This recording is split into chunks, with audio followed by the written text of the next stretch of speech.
Welcome to our channel. Today we how to set up SageMaker processing jobs for batch feature prep step by step clearly. To set up SageMaker processing jobs for batch feature preparation, start by logging into the AWS Management Console.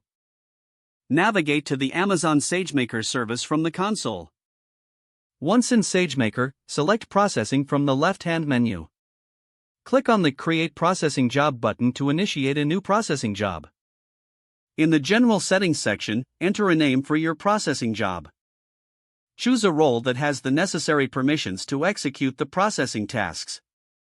Select the instance type that meets your processing requirements. In the Data Input section, specify the location of your input data in Amazon S3. You can either use the default data source configuration or define a custom input data configuration. Under Output Data, provide the S3 location where you want your process data to be saved. In the Processing Script section, indicate the location of the script that will perform the feature preparation. Make sure your script is compatible with the instance type you've chosen. Define any dependent libraries or packages required by your processing script. In the Environment Variables section, enter any variables that your script may need during execution. Review the settings and configurations you've selected to ensure everything is correct. After verifying your inputs, click the Create Processing Job button at the bottom of the page. This will initiate the processing job and redirect you to the Job Details page.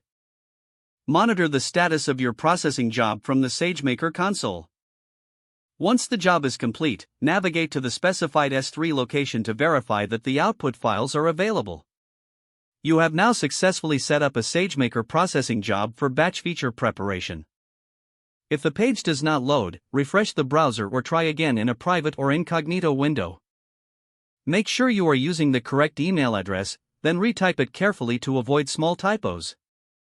If your password is not accepted, use the reset option and create a new strong password you can remember.